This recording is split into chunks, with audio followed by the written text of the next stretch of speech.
દોસ્તો, ભાગવત કથાકાર જિગ્નેશ દાદાને લઈને સમાચાર છે. જિગ્નેશ દાદાએ પોતાના વિચારો જે છે, પોતાનું જે કાંઈ પણ શ્રદ્ધાંજલિ છે એ અમદાવાદમાં બનેલી પ્લેન ક્રેશ દુર્ઘટનાને અર્પણ કરી છે. ત્યારે દોસ્તો, હાલમાં જ અત્યાર સુધીના સૌથી મોટા સમાચાર સામે આવી રહ્યા છે. અમે તમને જણાવી દઈએ કે આપણે જાણીએ છીએ કે અમદાવાદમાં પ્લેન ક્રેશ દુર્ઘટનામાં ભારતના ગુજરાત રાજ્યના પૂર્વ સીએમ એવા વિજયભાઈ રૂપાણી સહિત 300થી વધારે લોકોના જ્યારે નિધન થયા છે, ત્યારે આ બધા જ વ્યક્તિઓની વચ્ચે જ્યારે અલગ અલગ લોકો એમને સાંત્વના પાઠવી રહ્યા છે. વિજય રૂપાણીના નિવાસ સ્થાને પણ લોકો પહોંચી રહ્યા છે અને શ્રદ્ધાંજલિ પાઠવી રહ્યા છે. ત્યારે આ કથાકાર જિગ્નેશ દાદાએ શું કહ્યું છે, આ તમામ વાતો જાણવા માટે વિડીયોમાં આગળ વધીએ તે પહેલાં ચેનલ ઉપર પહેલીવાર આવ્યા હોય તો નીચે રહેલું બેલ આઇકન દબાવીને અમારી યુટ્યુબ ચેનલને અવશ્ય સબસ્ક્રાઇબ કરી લેજો. અને કમેન્ટ બોક્સમાં દોસ્તો આપ આ સૌ દિવંગત આત્માઓ છે એમના શાંતિ માટે આપ પ્રાર્થના અવશ્ય કરજો. ઓમ શાંતિ કે રાધે રાધે અવશ્ય લખજો, કારણ કે આજના વિડીયોમાં અમે અંત સુધીમાં આ તમામ વાતો વિશે જણાવીશું કે જિગ્નેશ દાદાએ શ્રદ્ધાંજલિ અર્પણ કરી છે. ત્યારે દોસ્તો, હજારો લોકોનો જે સાંત્વના છે એ વિજય રૂપાણી અને 300થી વધારે જે લોકો છે એમની સાથે છે. ત્યારે ભાગવત કથાકાર જિગ્નેશ દાદાએ પણ આ સમગ્ર ઘટના વિશે શ્રદ્ધાંજલિ અર્પણ કરી છે. સમગ્ર ઘટનામાં જે લોકો હોમાયા છે, જે લોકોના નિધન થયા છે, તે તમામ લોકોના પરિવારને ઈશ્વર શક્તિ આપે એવી પણ પ્રાર્થના કરી છે. અને સાથે સાથે આ દિવંગત આત્માઓના મનની શાંતિ માટે, આત્માની શાંતિ માટે પણ એમણે પ્રાર્થના કરી છે વ્યાસપીઠ ઉપરથી. અને સાથે સાથે એમણે સૌ ભાવિકોમાં જે કાંઈ પણ છે માહોલ છે, ભાવિકોમાં જે શોકનો માહોલ છે એ પણ એમને જોયો છે.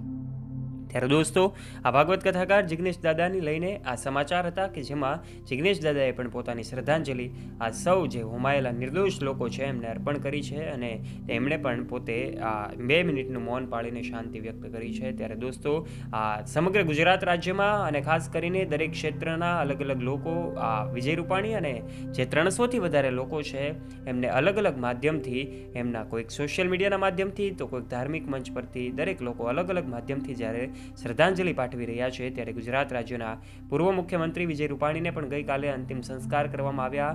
એમને જે કાંઈ પણ છે અંતિમ અંજલિ આપવામાં આવી. અને ત્યારબાદ જે કાંઈ વિડીયો છે સોશિયલ મીડિયા પર કદાચ તમે જોયા હશે, ત્યારે અલગ અલગ લોકોએ એમને જ્યારે શ્રદ્ધાંજલિ પાઠવી રહ્યા છે, ત્યારે જિગ્નેશ દાદાએ પણ એમના ધાર્મિક મંચ ઉપરથી એમણે શ્રદ્ધાંજલિ પાઠવી હતી અને આ સમગ્ર ઘટના વિશે પોતાનો શોક વ્યક્ત કર્યો હતો.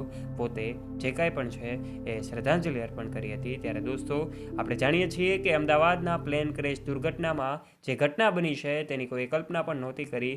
હજારો ઘટનાઓ પછી આવી એક ઘટનાઓ જ્યારે બનતી હોય ત્યારે આ ખૂબ એક શોકનો માહોલ છે સમગ્ર ગુજરાતમાં. ખાસ કરીને રાજકોટમાં જ્યાં વિજયભાઈ રૂપાણીનું નિવાસસ્થાન છે ત્યાં ખાસ શોકનો માહોલ છે. ત્યારે અલગ અલગ કથાકારો પણ એમને જ્યારે શ્રદ્ધાંજલિ પાઠવી રહ્યા છે, ત્યારે ગુજરાતમાં ખૂબ જાણીતું એવું નામ એટલે કે કથાકાર જિગ્નેશ દાદાએ પણ પોતે શ્રદ્ધાંજલિ અર્પણ કરી છે. અને ત્યારે આ જે કાંઈ પણ છે ધાર્મિકતામાં એમની સાથે સાથે જે આસ્થા છે, લોકો પ્રત્યેની સહાનુભૂતિ છે એ દેખાઈ રહી છે અને આ વિડીયોમાં તે સ્પષ્ટપણે દેખાય છે.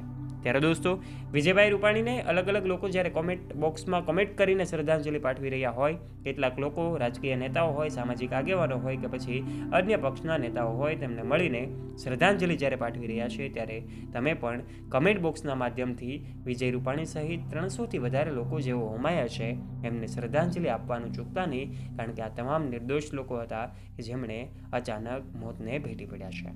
ત્યારે આપ આ ઘટના વિશે શું કહેવા માંગો છો? આપના વિચારો કમેન્ટ બોક્સમાં કમેન્ટ કરીને અવશ્ય જણાવજો. અને દોસ્તો, આ વિડીયોને લાઇક કરી દેજો.